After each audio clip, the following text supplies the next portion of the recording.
Good afternoon, good evening, wherever you are in the world. This is Dougie Wylie. I have been asked by Corgi to do a wee video regarding my top 15 or whatever it was. I never believed that 15 players could make a great club or a great first 15. I always believed you need that 30 or 45. So my choices are a wee bit different. I'm going to tell you the players I would have had played in those positions, and I would have loved to play with them. I have been a captain at Kirkcaldy and a coach, both very proud moments for me, and I've been really lucky that I played with some of the greatest rugby players that I have known, and it was a privilege to run into the park with them, and we'll share a wee story or two as we go through this. A few people to mention though, and sometimes we never mention those backroom guys. The great Tom White, who brought a great coach set up to Kirkcaldy, and Tom was actually brilliant. He always used to like to go back to Kirkcaldy because it was Pale Ale Park. He liked his pint of Pale Ale, did Tom, but a great character to talk with and had an infinite amount of knowledge about rugby, and sadly missed. Ron Ferguson. Ron was another great character, is another great character in Kirkcaldy Rugby Club. He was the guy that could get you players from everywhere to make sure you had 15s going out on a Saturday. People responded well to Ron. Great guy. And one of the most successful coaches at Kirkcaldy was Terry Tawertha, who really knew about his people. He knew about the guys that could carry that team and keep that team going forward from, and that was Terry's great skill. He could rely on these people, gave those people that confidence and let them get out there on a Saturday and do the job for him. So it was brilliant. So we're going to tell you some stories and pick up some people and probably have a few laughs. And for those of you that have noticed, even in my old age, I'm still looking exceptionally attractive and sexy. So, you know, and some of you watching this have got far thicker glasses than me. So let's move on. Let's look at my front row. Bill Harvey, Colin White, Willie Anderson, Scott Guyan and Mike Tribe. Bill Harvey, a dedicated sailor. A dedicated sailor who every time he came home from the British Navy could not wait to get down that park and pull that jersey on, and he would go that extra mile to try and get back from wherever he was in the UK to play for the club on a Saturday. Great guy. Bill on more than one occasion has saved my life, either pulled people from the top of me or pulled me from the top of someone else before I got absolutely the hell knocked out of me, which happened quite a lot. I think I broke my nose 7 times and had about 325 stitches in my head. I've been sewn up by doctors, vets, the sponge man, anybody that could use a needle and thread. Those were the good old days, and you can't get that done now, so it just shows you what happened to you. Luckily, I wasn't a bad bleeder. Anyway, Bill was this unique guy that saved me from all this. So thanks to Bill for, on more than one occasion, saved my life. Colin White and Willie Anderson. There was one fantastic game when these were youngsters. We went up to Inverness to play against Highland. And Highland at that time had Peter Flockart and Porky Weems, who were the district props, Northern Midlands props. Willie was a former back row player who was making that transition to the front row, and Colin was just a young laddie.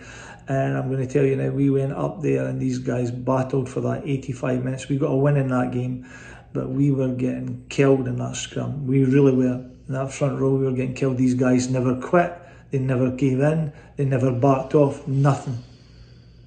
And I'll always remember that with great heart and spirit, and that is the heart and spirit they played with.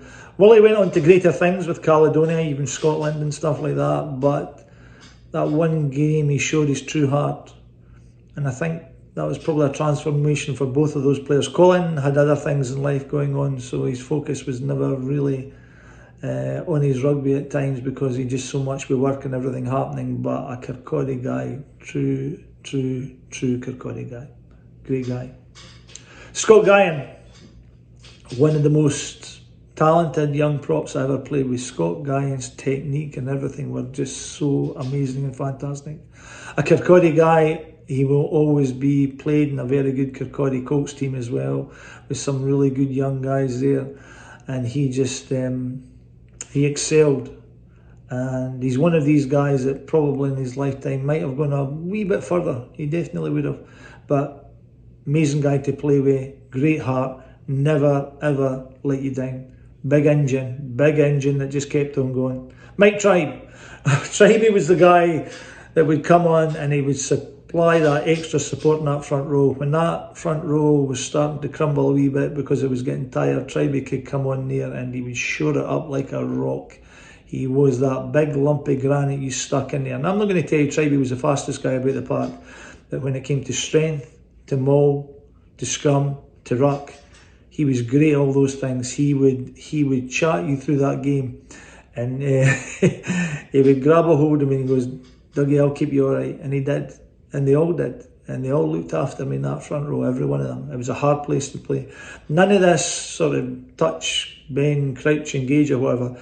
It was charging like the bull in the china shop, and you were charging in there, you know, and it was a great place to play, and it was hard, and we played against some hard players. Hookers.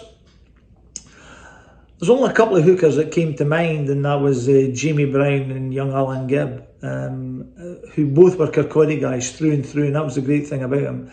Jamie Brown, he played with so much heart and passion, and it made it hard for him at times because he had so much passion. He was so hard on himself, but he was such a dedicated guy on that pitch. Alan Gibb, a young guy with loads of talent, came through from the Scott Guyan era. Him and Scott came through together. You know, both great Kirkcaldy guys, really, really, really amazing guys to have in your club.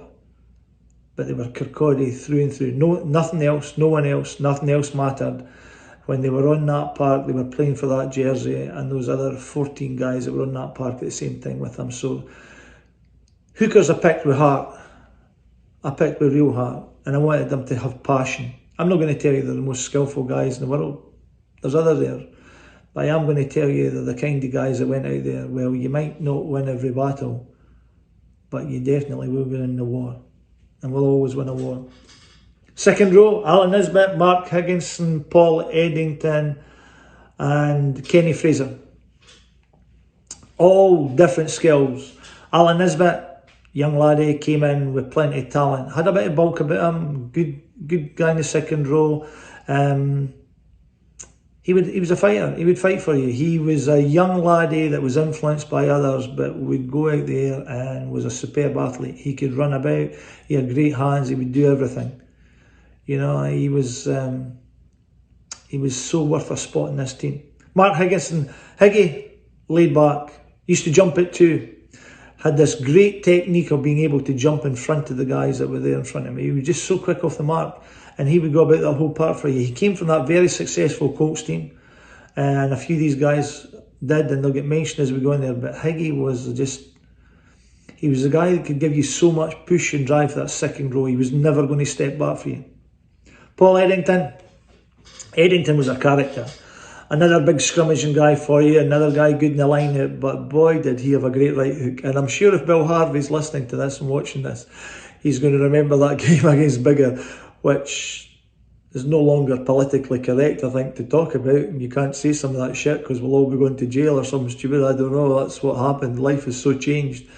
But we played in an era where when you were on the ground, you were classed as grass. So everything was coming over the top of that grass. It was a great time. But Paul, he was tireless in the scrum, tireless in the line, never ever quit, never gave in and never backed off for anything. Kenny Fraser, great guy to have at 4. You know, Kenny was one of these guys that used to grump and complain. And it was part of his game. It kept him going. If he ever stopped that, his game fell apart, so he needed this motivation from himself to keep him going. Great in the line out. There's very few people could out-jump him. Anywhere. Talented guy, good in the loose, workhorse. Great guy to play with. Kenny and I had another couple of run-ins where we coached before at the likes of Howie Fife and stuff like that, but he was a good guy, Kenny. A lot of time for him. Back row, Neil McGill, Andy Henderson, Callum McKenzie, Alan Donaldson and Gordon Hanna. So many talented guys here. Neil McGill normally came in at 7. He was like your workhorse. He fought for scraps on the ground. He tackled everything. He was everywhere. His head was in the holes it shouldn't be in. He was just everywhere. Gilly was always getting stood on, trampled on, everything, because he did so much work that was so unseen and won you so many balls that you just never knew existed. Great guy to play with. Andy Henderson, very, very talented in Ireland, superb athlete. And Andy was quite a character. He really liked himself, that's for sure, when he was off that pitch. But see, when he was on there, great Kirkcaldy guy. Actually, there was one game when we were playing against Selkirk, and I was very light for a hooker. You're lucky if I was much more than 11 stone when I played hooker. And I was playing against Selkirk and getting absolute shit knocked out me, and Andy came and bowled these guys off and started scrapping me. Again, I think it was one of the 7 times I've had my nose broken, or in some of the 325 stitches I've had my head, but never mind. Callum McKenzie, out and out fighter. He was every standoff's nightmare. Callum would be fighting for everything and getting past everything. He managed to get himself through gaps to get to standoffs that they just never knew existed. He just would keep fighting for you that whole game. Hated to get beat. Hated to get tackled. Hated to get hit. He was fighting for you. Alan Donaldson. Dodo was an out and out number 8. He was cool. He was calm, but he was very aggressive. He could pick up, he was talented, he had pace, he had everything going from Dodo. Great guy to play with, great guy to know that he was there, he would never let you down. Dodo and I knew each other long before Kirkcaldy. His mother was actually the secretary at my primary school when I was a youngster, and Dodo played basketball at one of the local high schools. And we used to play basketball against each other. So I knew that face because he's got that unforgettable face long before I came to Kirkcaldy. But very, very talented guy. Gordon Hanna, what can you say about Gordon? One of the most talented rugby players I ever had the privilege of playing with. He was a great wing forward, but also a great winger. A great guy to have in your team. Never let you down. Amazing pace. Those legs of his just seemed to, it was like watching Roadrunner or something running. He could get back and he could capture anybody. He never let you down, Gordon. Never let you down, always wanted to win, was always had that winning mentality, which she needed. Don't get me wrong, we were enjoying our games and we enjoyed our beers, but when you were on that pitch for that 80 minutes, you really wanted to win, because the beer was so much better on the Saturday night and training was so much better on Tuesday, because if you got beat, the beer just didn't taste the same. And then on Tuesday, you knew it was going to be hard. Scrum halves, Robin Cuthbert, Colin Harvey, Stuart Cameron. Cuzzy, Robin Cuthbert, was a great scrum half to play with a pack. You know, he was the guy that could make the wee breaks, get through there, lay the ball off to that back row, and you could keep trundling up that park. I'm not going to tell you he had the greatest pass in the world, because he didn't, but he had one of the best right hooks that only had to go about 6 inches and you would know about it. There was a memorable game against Royal High, and I'm sure a few of the guys that are listening to this will remember that game with great admiration, where somebody made a mistake in punching Cuzzy. Anyway, don't know what happened to the guy, but I'm sure he regrets it to this day. Just one of these things, but great guy to have you. Colin Harvey. Now Colin's one of these guys that could fill in different positions. He started off life as a centre, played a wee bit at 10 at standoff as well, and also came in at scrum half. I like Colin as a scrum half. Scrum, he had pace, aggression, grit.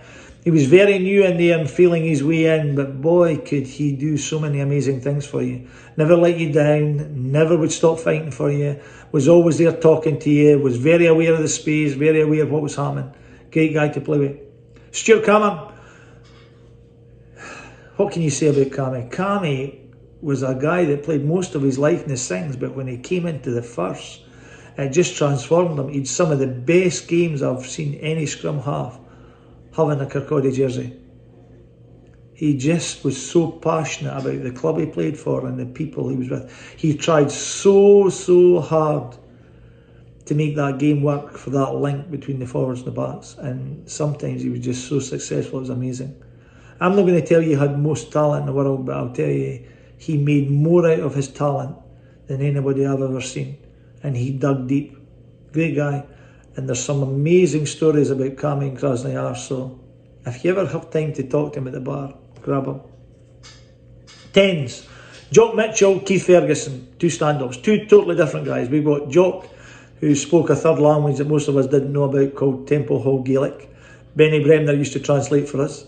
But Jock could create something from nothing. Great boot, good hands, amazing pace, especially over that 20-30 yards. He could have 15 players in front of him and Jock would go through them all and score a try.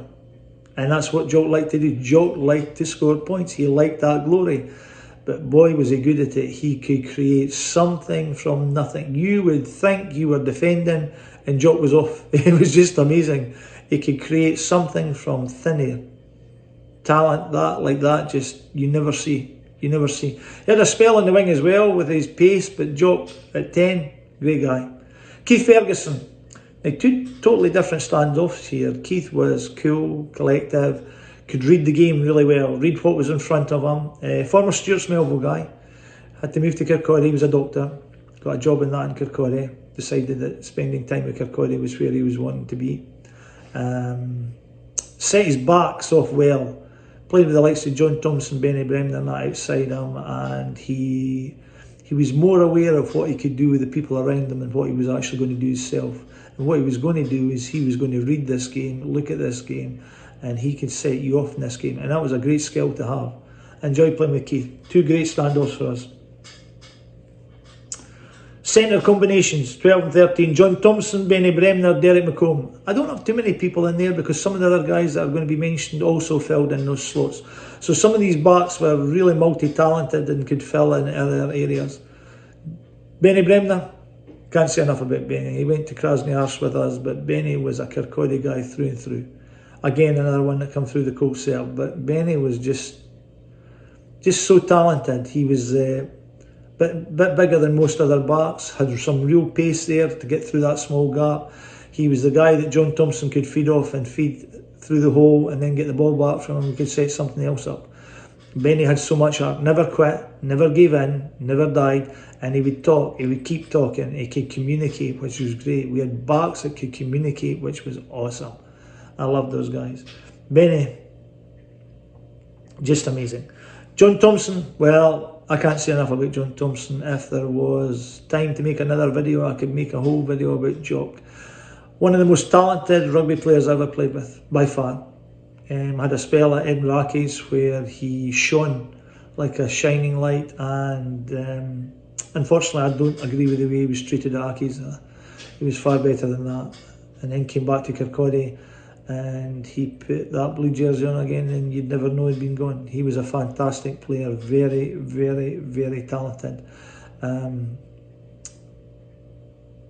love playing with John Thompson. Love playing with John Thompson. When you knew Jock was in your back division, you knew there was communication there, you knew the holes were going to be filled, and you knew that back line was going to work the way it should do, which is very, very unique. He had so many skills, Jock. I'd spend all day talking to you about them. Derek McComb. Now Derek's he's a wee bit the outsider because he came to Kirkcaldy when success was coming. He wasn't that Kirkcaldy guy, but I think he's worth a shout out because Derek was very talented, good leader, good vision, good hands, very, very good all-round player, but really, really, really nice guy as well. And he cared about people, which was very unique, but people would respond to Derek, which was really good, and it was good to see somebody like him at Kirkcaldy and others benefit from him. Very aware of space, good at the gap, and very good at taking that short ball, then laying it off again and creating something for someone else. A lot of time for Derek. Let's look at our wingers. Neil Renton, John McDuff, Jimmy Bonner. Neil Renton, talented young guy, again, came through the Kirkcaldy Colt setup, but had an amazing array of skills. Did very well outside of Kirkcaldy as well, but as a Kirkcaldy guy pulling on that jersey, he was great on the wing. Again, key at communication, great leadership. I'm not going to tell you he was the fastest guy, because there were wingers faster than him, but he was a workhorse. He would appear on the left wing, he would appear on the right wing, he would take that short ball up the middle. He went looking for work. He just didn't want to lie out there and stay there and do nothing and wait for the ball coming to him. He went looking for it. And again, great communication skills. Jock McDuff. Well, Jock was one of these guys as a youngster. He was probably one of the most talented guys at Kirkcaldy.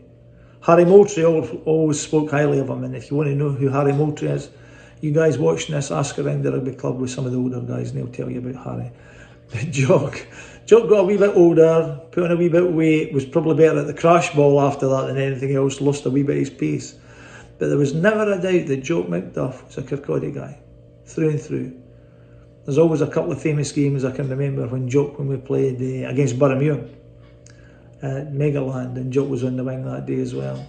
And it was amazing. It was a great day. We came so close on that one occasion, but not close enough. But a great day for Jock. Jimmy Bonner.